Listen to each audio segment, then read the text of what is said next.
Gainz Nation, Mr. Kalida's LA Lakers are in the Super Bowl. Wait, the NBA divisional. Yeah, it's shit. Divisional round. Divisional I think round of the West Conference, right? yeah. It's 3-2 right now, and I think it's the same thing for you guys, but it's the opposite. 3-2 for you, but you're in the 2 section right now. I know. We gotta win 2 straight. Oh, come on, let's go, JT. Yeah, I do dig Jaylen Brown's mask. It reminds me of like the Kobe days when Kobe used to wear the mask because I think he broke his nose or something, and they advise it for obviously further injuring it or someone hitting it. So, but what the heck was I gonna say? Oh yeah, the movie Whale. Roman and I were talking about.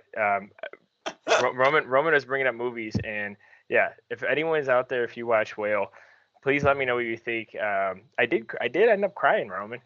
It was a very emotional movie. Shit. And part of me, by the way, I'm eating cottage cheese, Greek yogurt, and pasta salad in my pre-workout, so I'll be constantly eating this whole time.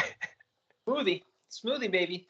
I've my God, it was just like the day was fine, but it was just like late to eat breakfast, late to eat my second meal. This is my third meal. I'm usually like I've like crushed my third meal like 2.5, 3 hours before this. So I'm like way far behind, but I have to run errands. I'm gonna come home, throw the jerk chicken in, get like hour workout in, flip the jerk the chicken, make the rice and peas, and then figure out some sort of vegetable. And then I'll eat my fourth meal probably around like 8 or 9 tonight. So yeah, I'm with you. I'm with you on that because of the Lakers game start at 9 p.m. Honestly, like every other night, I've been going to bed at like minimally or at least at midnight. But I definitely think, dang, midnight, buddy. Oh my goodness. Mm-hmm. And you my get usual bedtime is like 9:30, 10. Yeah, and you usually get up at like 6, right? Mm-hmm. Yeah, Yeah, around 6:30. Yeah, I've been actually in the mornings, right? So because I get discussing at the gym and whatnot, and I go to the gym sometimes later in the day.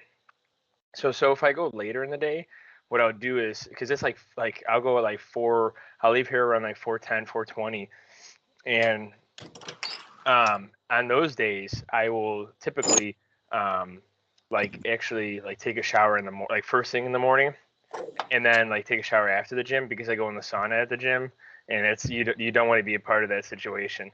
But lately in the morning I'll do cold shower, so I brought that back. It's a little bit easier when it's like getting warmer outside. It was hard like when it was still like 40 degrees, 30 degrees, 50 degrees. But I do like it. But usually what I'll do is I'll start off with like it's like lukewarm. It's not really warm. It's not hot.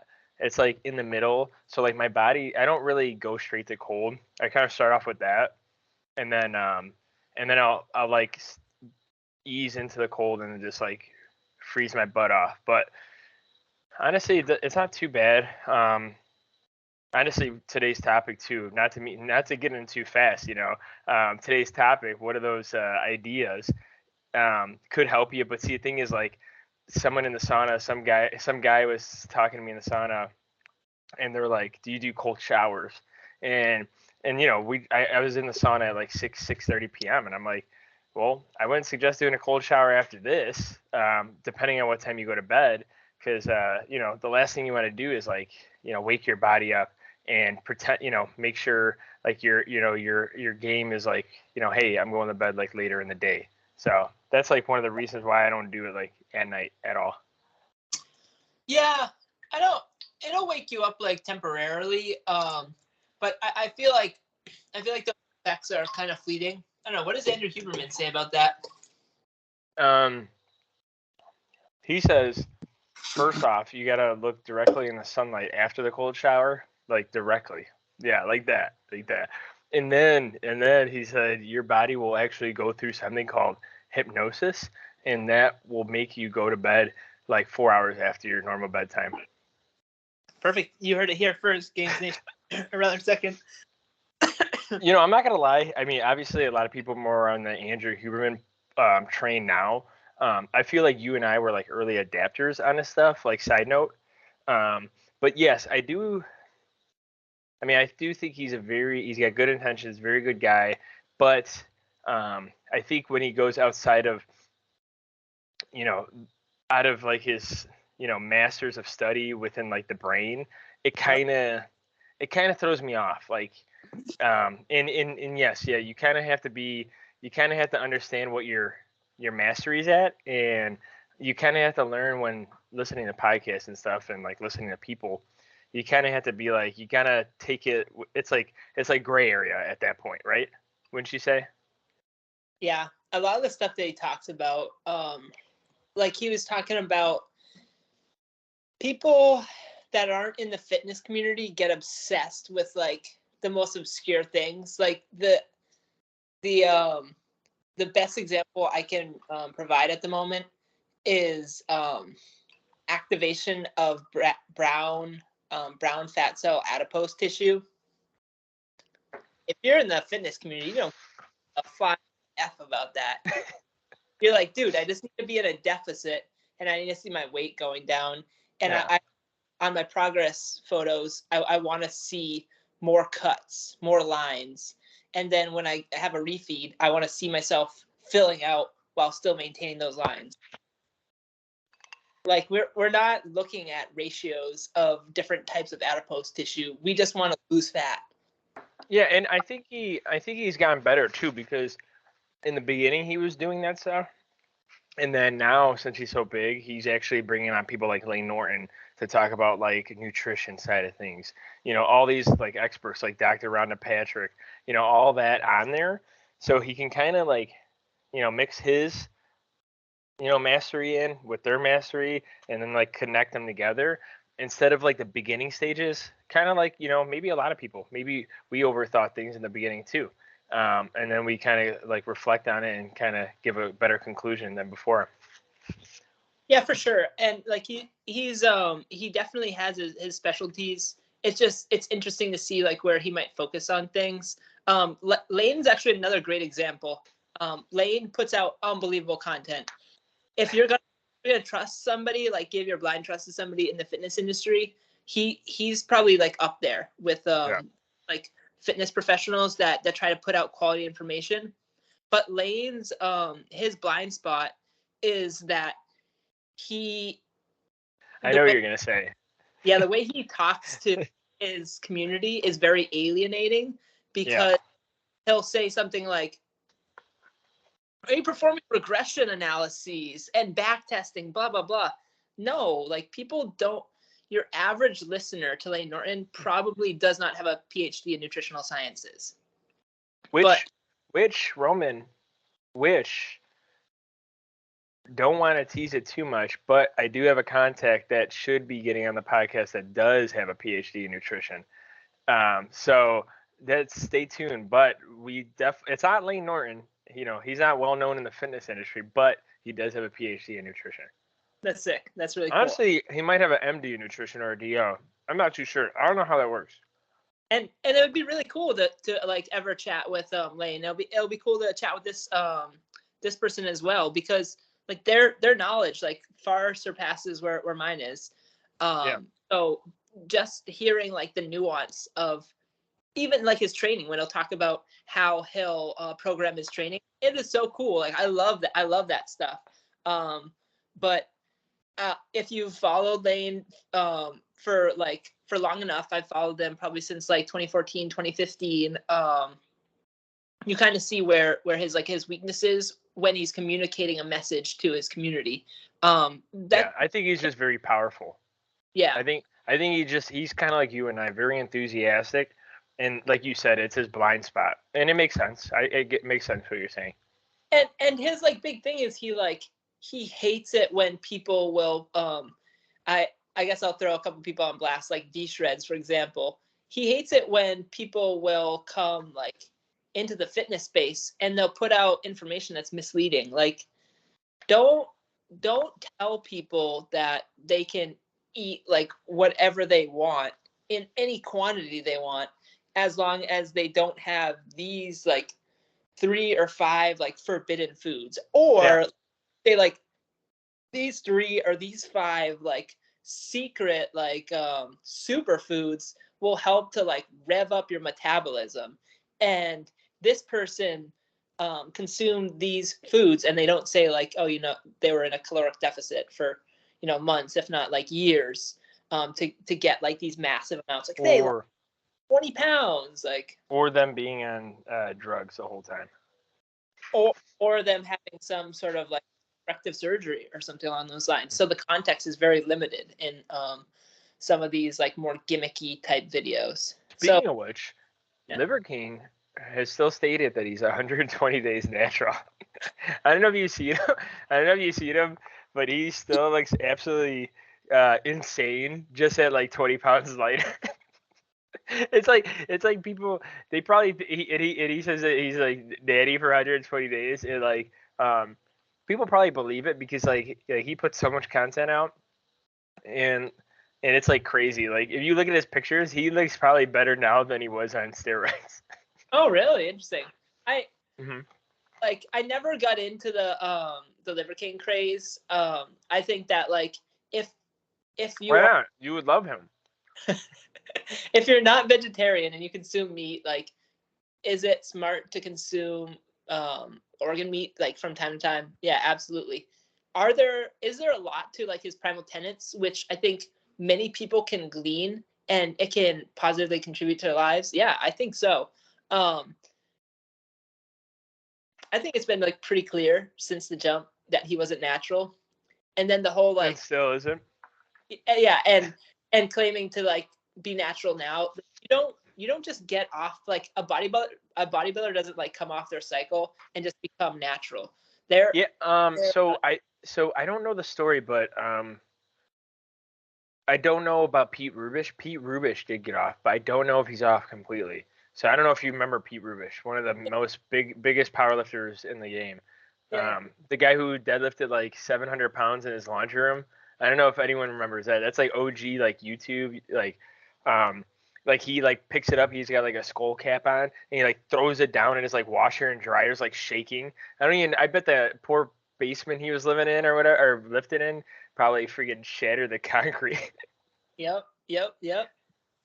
I feel like you probably followed him before I did. I feel like I kind of knew him towards like the tail end of his powerlifting career. I only knew him through Mark Bell. I mean, I watched Mark Bell probably in college, so it's like when he was on like the Powercast or whatever the heck it's called.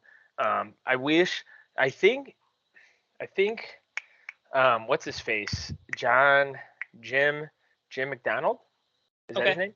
Jim McDonald, who used to be his producer, cameraman / like podcast person. I think he still has him on his YouTube channels, like the old episodes. But if you guys want to check out like Pete Rubish, he's very awesome. Very unfortunately he doesn't like squat a lot. He's like me. Like he's got like a nice deadlift, a decent bench and like a bad squat. But like compared to me to him, we're talking like he could lift like probably like 1,600 pounds, where I can barely get over 1,000 or 1,100. Yeah. Animal. Yeah. I think I actually seen him at the Arnold too. I didn't get to meet him, unfortunately. He was in the Animal Cage because he was sponsored by Animal for like the longest time, and I don't think he's sponsored by Animal anymore. Roman, up to you, buddy. We can keep going into what we're going to talk about today. And any updates or anything right now? Or the only update I have is I got the SSD and the PC now. So I got RAM and SSD. The thing is fast. Literally boot time is like 10 seconds. It's like insane. You guys are going to get more content than you ever thought about. I'm actually gonna I found my GoPro yesterday. I actually needed to find it, but I'm gonna charge that bad boy up. I'm gonna mess with some settings. Because I don't know if I had them on like the best settings in like the gym before. I wonder if there's like a YouTube video. If you guys know like any preset defaults like settings on the GoPro, please message us, comment, because I definitely want to bring better quality video. I think the GoPro's like at Series 5. I think they're on like 8 or 9, which is insane. But I do want to start doing more lifting videos, or like vlog type videos, or maybe a 10,000 calorie challenge. Let's bring those back. How about that? I mean, I've won one eating donut eating contest before, so I know I could eat. It's just I'm surprised I'm just not like way overweight. The body weight's at what 206 as of Tuesday. It's probably like 204, 205.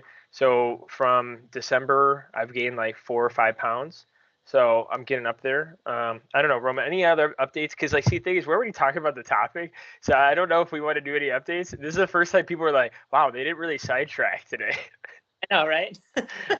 Do you want to do any updates, or you want to go into it? You want to say anything before we just? Because we already talking about the topic technically, sorta, right? A little bit. I think that we've kind of like we've like skimmed across it. Let's just jump right into it, buddy. What are we talking about today? We are talking about biohacking. It's like one of those like what do they call them? Like hot takes, hot words. What do they like? I don't know. What do they? What's so biohacking. What's up? Buzzword. Buzzword. There you go. It's like a buzzword in today's like lifting world. So you know, as you guys know, we all have access to the internet. So I wanted to give a quick definition to Roman, and then let Roman kind of get into what he thinks about it, and then maybe I'll get into it. But we kind of talked about it a little bit. But so the definition for biohacking, this is medical news today. Don't know them. Never been on this website probably ever. Maybe I have. Biohacking is a do-it-yourself form of human enhancement or augmentation. That sounds really scary. In which people attempt to change aspects of their biology to improve health, performance, or well-being. Some types of biohacking have been around for many years, such as intermittent fasting. So I mean, there's some things on here, Roman. Do you want me to read them first, and then you want to go into it real quick? Okay. I got a list, so I'm interested to see that. Yeah. So I was. You're not gonna believe this. The first thing, Roman. I'm not even lying to you. And believe me, guys, medical news today. Check out biohacking by them. Maybe I'll link it in the website or the YouTube video just to make jokes.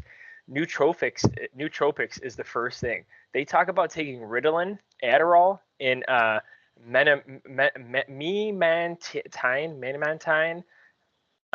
Yeah, and I mean, thankfully that's the worst of this webpage. And then they talk about like wearable technologies like Fitbits, Apple Watches, and then they talk about like what else they talk about? They talk about they actually get into like actual like grinders, which is biohackers who consider themselves pioneers of human augmentation. They talk about like intermittent fasting, which we talked about earlier, cold water therapy, caffeine, and then they talk about like blood tests and biohacking and all that. So Roman, I had to share it. That's the first link I clicked on, and I had to. That's the only one I want to look at because that was the most interesting one to me. Oh my god! All right, so a lot to say about that. I think the Gainz podcast would recommend very few of those things. If you want to do cold water plunges, we've talked about that in the past. I think the first topic of the biohacking, you should do all three. What are you talking about? The Ritalin, the Adderall, and my God, the last drug they put out there, it says it's a drug to help cure Alzheimer's disease. God. Well, Roman, what do you got for everybody? I just want to hear your hot takes real quick, and then what you wrote down if you wrote anything down. All right, so there might be people in like the fitness community that talk about like different like hormones stuff like that. We don't touch that on the Gainz podcast. So I won't even go there. That's not what I focused on. I actually like in preparing my notes today, I put, can you biohack? No. Just put no. Well, that's what I'm saying. In the definition kind of scared me. It's like augmenting your body. It's like, what are we doing here? We get to put some like AI technology in our body, chat GBT in our body. Because it's like you can do that. Like you can take some of the things that Antoine mentioned, but like for every gimme, there's a gotcha, right? So yeah. What end up happening is somebody will take one of those drugs, and then they find that it's like, well, now I can't sleep. So now that's starting to affect performance, right? Because sleep is going to be one of the number one performance enhancers that you can follow, and that's actually Yeah, what's his face from Barstool Sports? The one guy from Boston. He said on Joe Rogan's podcast that he takes Adderall every single day. Oh, oh my God. Yep. Yeah. This is this is free to listen to. This is all I'm saying. And then like what happens when he can't his source runs dry, because then he's not gonna be able to pay attention to anything. He's gonna probably be sleep deprived, and he's gonna be jumping like off the walls because he's gonna be like, I'm bouncing like to and fro like different projects and ideas and stuff like that. Side note, Roman. Yeah. Unfortunately, I don't know if you tend to not watch like live TV a lot, and I'm only watching live TV because of being at the parents-in-law's house. But I'm not going to get in the topic. But side note to what you're saying is, in my opinion, it actually is easy to get a source nowadays. I mean, there's companies called Roman, the name Roman from Roman, and you could kind of say like, hey, I haven't been concentrating. I've been losing focus at work, focus in my relationship, focus in my family. Not to say that's bad, right? I'm not gonna crap on that idea, because a lot of people do need that stuff, right? But I'm only saying to the people who don't really need that stuff, that are trying to biohack themselves. But that's all I want to say. I don't want to get into. I don't want to hear people hate me for saying that. So yeah, for sure. I mean, like people can take those like actions. I highly do not recommend them, because what people don't think about are the downstream effects. People just kind of think about the here and now. Well, that's a good song by Kenny Chesney. Here and now. Sing a little bit. Give a little ditty to the to Gainz Nation.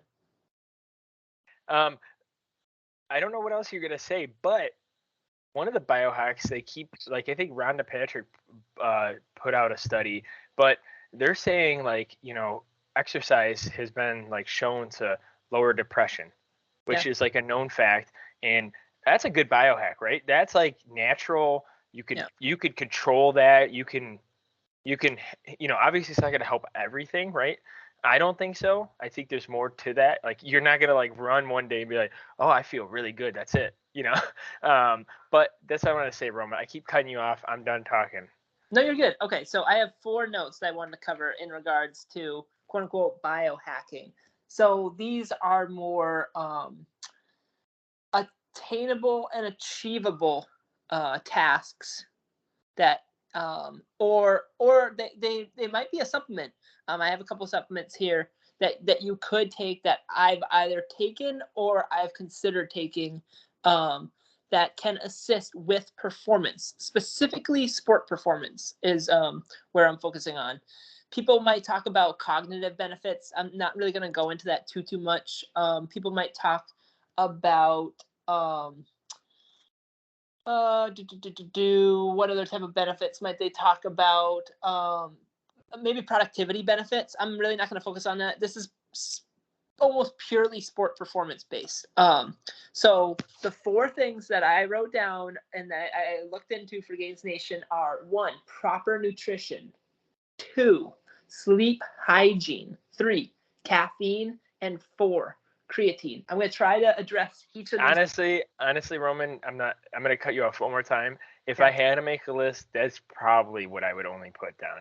Everything else is kind of supplemental, but go ahead. No, I mean, I didn't include the fitness part because I figured people already have that going. Exactly. No, I 100% agree. Like, those 5 things, I love them. Yeah. So proper nutrition, we're talking about on it, like Gainz, our brand, we focus on protein. We're protein bros.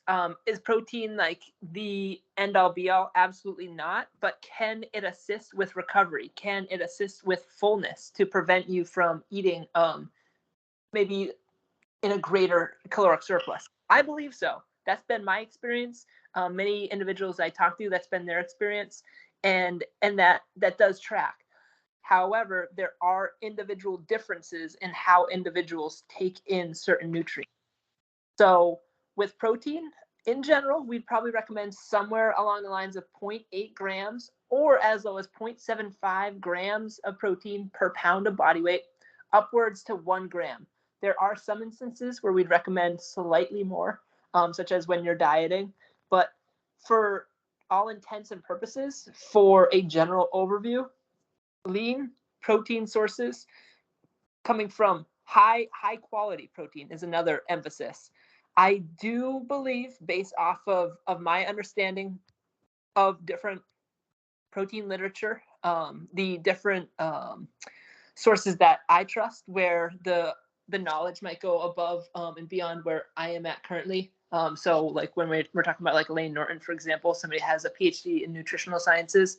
Typically, we're talking those are going to be lean meats where you get the highest quality proteins. That's not to say that there's anything wrong with soy. Soy does have some deficits in its amino acid profile, but it can be part of a healthful and nutritious diet for sure. That means that like if you're consuming a majority of your protein from like a rice protein, for example, like a rice protein supplement, probably not adequate. The amino acid profile is probably not adequate. So generally speaking, that's what I mean, and that poses some challenges for people that are on a vegetarian or vegan diet, right? It's not to say that there's not some jacked vegetarian and vegan bodybuilders out there. Absolutely there are. It just creates some additional challenges because they might have to get creative with how they take in certain nutrients, or how they diversify their amino acid profile. So generally speaking, a focus on protein. That's if I'm going to like quote unquote track a macronutrient, it'll usually just be protein. I just try to keep a mental note. This morning for breakfast, my protein was probably like 35 grams. I've had 2 smoothies today because I've been kind of trying to like eat on the run. That's about 40 grams of protein there. I'm at approximately 115 grams of protein. I'm going to have another meal between 40 and 50 grams of protein. That'll get me to between 155 and 165 grams of protein. Perfect. That hits that 1 gram per pound of body weight. Boom, I'm done. Do I care about carbs? Do I care about fats? Yeah, a little bit, but I'm going to eat until I'm full. I just kind of came off of like a little mini cut, which I'm pretty satisfied with the results. So for the most part, I'm eating in like a eucaloric or isocaloric, or I'm eating at maintenance. If my body weight goes up a little bit, am I going to be upset? No, I like how it's filling out. If my body weight goes down a little bit, am I going to be upset? No, I could definitely lose more weight. Like I definitely still have more like fat around my like my midsection, that if I lost that, I'd be like, sick, I'm looking shredded now. So focus on protein, and then I made a note to just fill in the rest of carbs and fat, or C to F ratio as preferred. So some individuals prefer fats, so they might like to have a little splash of cream in their coffee in the morning. And if that's what keeps you compliant with your diet, right on, bro. If you're not lactose intolerant, then it's like, go for it. As long as that is assisting you in your goals. If you have different fitness or let's say performance goals, and it's not hindering you, like dairy like makes your stomach upset. If that's the case, then like don't do that. Like remove that. You might have to do something like an elimination diet. Let's see here. And I say my note specifically is for your desired goal. So fill in the carbs and fats with those protein recommendations for your desired goal. So if for me, I just kind of went over what my desired goal is. I'm just looking to maintain. I'd love to add an appreciable amount of muscle mass, and that's why I love resistance exercise training. But I don't care if my body weight goes up. If 6 months from now I'm still 155 to 160 pounds, am I gonna be upset? No, I'll be pretty happy, especially if I filled out some more. I'm a little stronger on my lifts. I think that like my delts are a little bit more capped. My chest is popping more. My back looks like a mile wide. Won't be upset. So I want to make that note. In regards to sleep hygiene, I pulled a couple of short articles from, I believe, sleepfoundation.org, which I wanted to briefly kind of summarize or read to you all. In general, we would probably recommend 7 to 8 hours of sleep, but some people need more. Some people need less. I've met people that need 13 to 16 hours a day so that they don't, or technically a night, so that they don't get migraines.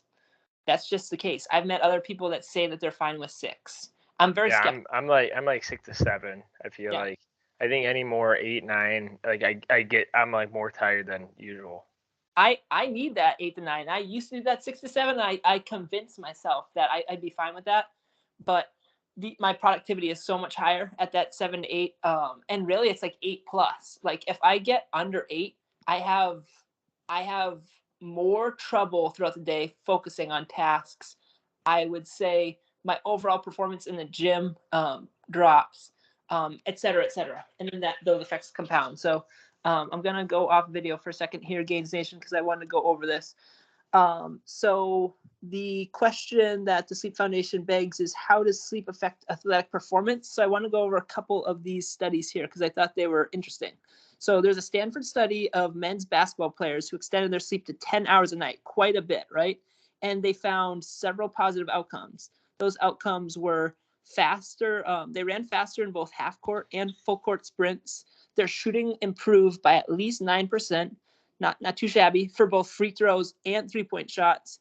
And the athletes also reported improved physical and mental well-being. Not too shabby. Let's go over one more here.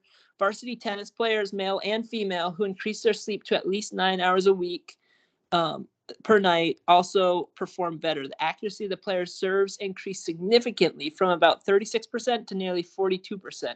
That's a fairly large increase with decently skilled tennis players already. So I also wanted to go over what some of the detriments can be if you have a lack of sleep. And remember, this is all in regards to quote unquote biohacking. So one of the, so it says poor quality and quantity of sleep lead to several negative effects in any person. Most of us can probably attest to this personally. Mentally, sleep deprivation reduces the ability to react quickly and think clearly. People who are sleep deprived are more likely to make poor decisions and take risks. A lack of sleep also increases irritability and risk for anxiety and depression. Physically, a lack of sleep increases the risk for many medical concerns, including type 2 diabetes, high blood pressure, kidney disease, and stroke. So let's go over a couple of these. So in inhibited ability. So in a study of male team sport athletes who were sleep deprived, average and total sprint times decreased. Decreased accuracy. After sleep deprivation, male and female tennis players had decreased serve accuracies up to 53% when compared to performance after normal sleep. Quicker exhaustion, decreased reaction time, difficulty learning and decision making, risk for injury increased, and risk for illness or immunosuppression increased. So the next thing I wanted to go over here was caffeine content. And personally, I have experienced benefits to caffeine. We had a silly IG, either reel or video last year, where I think I had a handful of Skittles or something along those lines. And I pounded back like 4 ounces of black coffee, and I hit a PR. But specifically, I looked up an article on by the NIH, and they go over dosages anywhere between 3 milligrams per kilogram up to 9 milligrams per kilogram. And let's see here. They noted performance gains in aerobic exercises, games, sports, and exercise with high glycolytic demand. But just like anything, let's jump back to the video. Just like anything where you have potential performance benefits. So I hit a new PR on, I believe it was incline bench, barbell incline bench. I think I went from hitting like 185 by 4. I think I stalled, and it took me weeks to break that plateau. Once I did that, like I kind of planned it out. I hit 185 by 5. So I got one additional rep. But let's say, for example, you were to do like long endurance activities, that might not track. That the diuretic effect of caffeine may work against you. So there may be some situations where it benefits you, some situations where it doesn't. And then, Antoine, I know we're coming up on time. So the last thing is creatine, which I wanted to cover.